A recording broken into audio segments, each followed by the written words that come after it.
नमस्कार, मैं नरेश शौकीन। दोस्तों, लोकसभा चुनाव 2024 के चुनाव प्रचार का एक सबसे अनूठा रंग, एक सबसे अलग तरीका अगर आपको देखना था तो आपको राजस्थान की अलवर, भरतपुर और धौलपुर करौली संसदीय क्षेत्रों का दौरा करना चाहिए था। इन 3 संसदीय क्षेत्रों में भरतपुर, धौलपुर जाट आरक्षण संघर्ष समिति ने एक अनूठा अभियान चलाया जिसे नाम दिया गया गंगा जल अभियान। इस अभियान के तहत धौलपुर, भरतपुर जाट आरक्षण संघर्ष समिति के कार्यकर्ताओं ने घर घर जाकर मतदाताओं से उन्हें उनके हाथ में गंगा जल देकर उन्हें ये शपथ दिलाई कि 19 तारीख को होने वाले मतदान में वे लोग बीजेपी के खिलाफ मतदान करेंगे। उन्हें ये शपथ दिलाई गई, सौगंध दिलाई गई कि वो लोग बीजेपी प्रत्याशियों को हराने का काम करेंगे। आखिर ये गंगा जल अभियान है क्या? इसका बैकग्राउंड क्या है? इसका संदर्भ क्या है? मैं बहुत ही संक्षिप्त और बहुत ही सरल शब्दों में आपको समझाने की कोशिश करूंगा। जाट जाति के अगर आरक्षण की बात हम देखें तो देश के 8 राज्यों में आज के दिन जाटों को ओबीसी का स्टेटस दिया गया है। यानी कि जो ओबीसी के तहत आरक्षण मिलता है सरकारी नौकरियों में, राज्य स्तर पे ऐसे 8 राज्य हैं जहां जाटों को ओबीसी आरक्षण का लाभ प्राप्त है।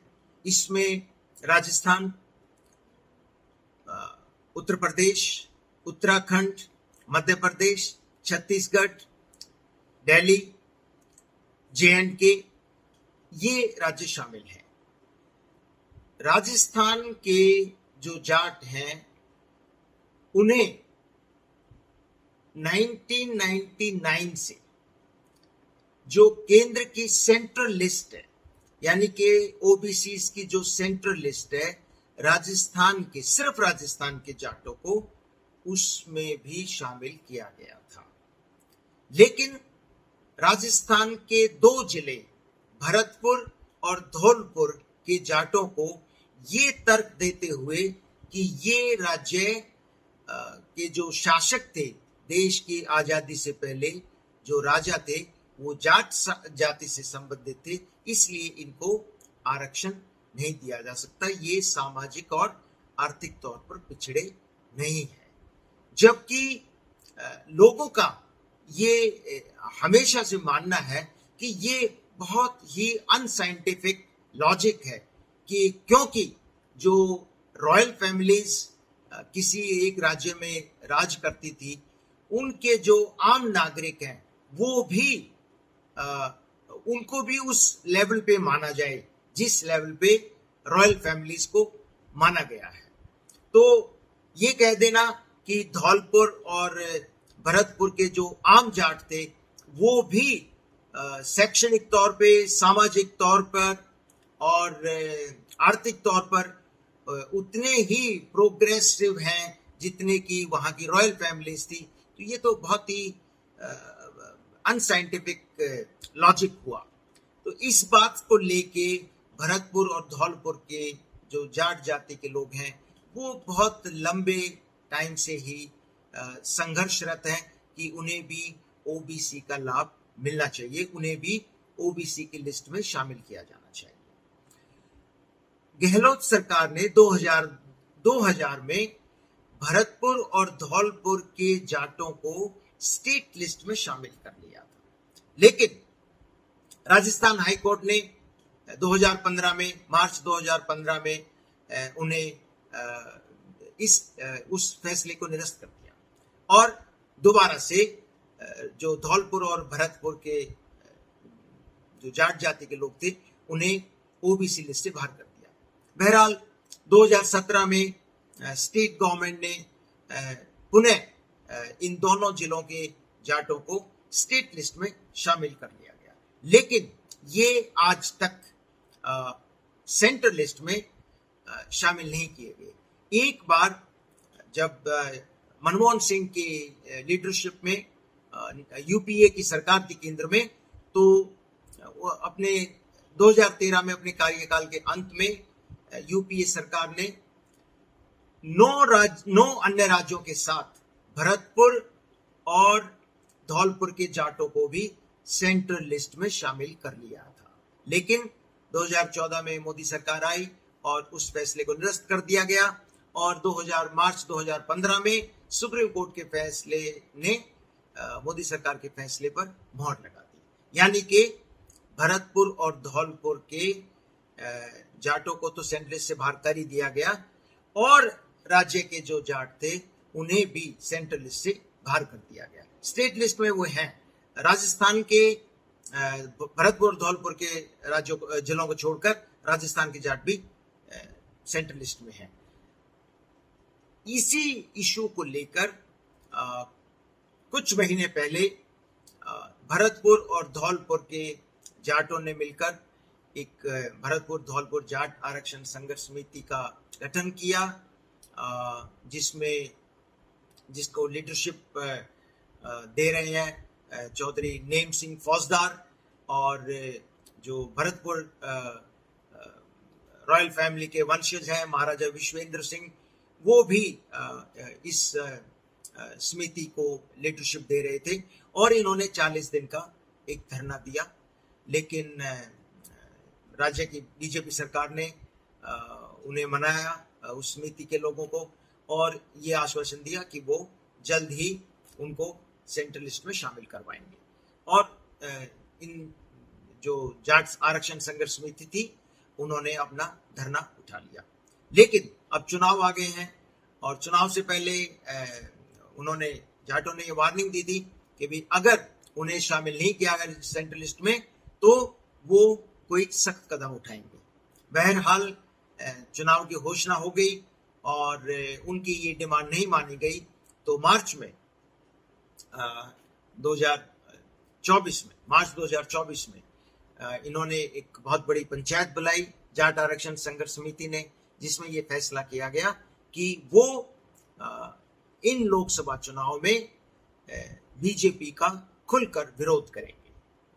तो अलवर, भरतपुर और करौली, धौलपुर 3 संसदीय क्षेत्रों में जाट आरक्षण संघर्ष समिति ने डिस्ट्रिक्ट लेवल पे काफी समितियां उनका गठन किया गया और गंगा जल अभियान शुरू किया कि वो घर घर जाएंगे समिति के लोग और लोगों को गंगा जल की सौगंध दिलाएंगे और ये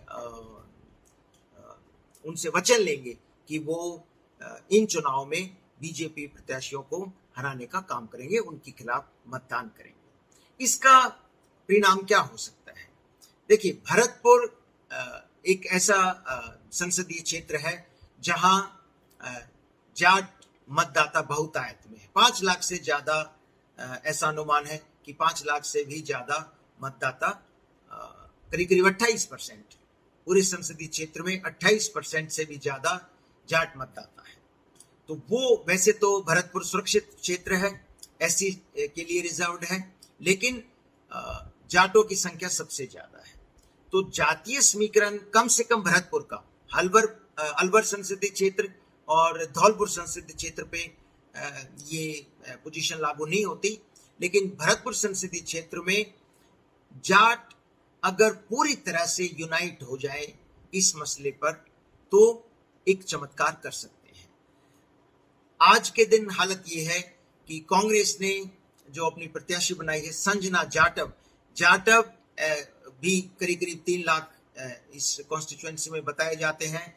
एससीज को मिला ले तो और भी ज्यादा संख्या बनती है एससीज की, लेकिन अकेले जाटव 3 लाख के करीब बताए जाते हैं। और पूरे संसदीय क्षेत्र में जो मुस्लिम्स हैं, जो आमतौर पर ट्रेडिशनली पारंपरिक तौर पर बीजेपी के खिलाफ वोट करते हैं, वो भी करीब 13% बताए गए हैं। तो एक समीकरण, कास्ट इक्वेशन ऐसी बनती है कि अगर ये गंगा जल अभियान सफल होता है और तमाम जाट मतदाता इस बात से सहमत हो जाते हैं, एकमत हो जाते हैं और ये फैसला ले लेते हैं कि इस चुनाव में या तो आरक्षण नहीं तो बीजेपी के खिलाफ वोट। तो अगर वो एक मत, एक झंडे तले, एक बैनर तले जाट आरक्षण संघर्ष समिति की बात मानते हुए अगर एकजुटता से वोट करते हैं तो बीजेपी प्रत्याशी के लिए बहुत ही भारी मुसीबत पैदा हो जाएगी और कांग्रेस प्रत्याशी को काफी लाभ मिल सकता है। तो कम से कम भरतपुर सीट पर उस सीट का जो फैसला होगा हार और जीत का, वो सिर्फ एक इस मुद्दे पर आधारित है। और सीटों जो संसदीय क्षेत्र है उनमें अलग अलग मुद्दे हैं, लेकिन यहाँ जाट आरक्षण का जो इशू है वो सबसे बड़ा इशू है और हार जीत का फैसला इस बात से होगा कि गंगा जल अभियान किस हद तक सफल होता है या किस हद तक असफल होता है। बहरहाल हमें ये नहीं भूलना चाहिए कि जाट आरक्षण संघर्ष समिति गंगा जल अभियान चलाने वालों के सामने जो विरोधी हैं वो 2014 से लगातार अपने विरोधियों को पानी पिला रहे हैं, अपने विरोधियों को परास्त कर रहे हैं और उनका नाम है नरेंद्र मोदी। क्योंकि विरोधी बीजेपी नहीं, बीजेपी का कैंडिडेट नहीं, पूरे देश में हर संसदीय क्षेत्र में बीजेपी का मतलब है नरेंद्र मोदी का चेहरा। खुद बीजेपी कैंडिडेट्स इस बात को मानते हैं कि उनके सामने सिर्फ एक ही मुद्दा है, नरेंद्र मोदी को तीसरी बार प्रधानमंत्री बनाना।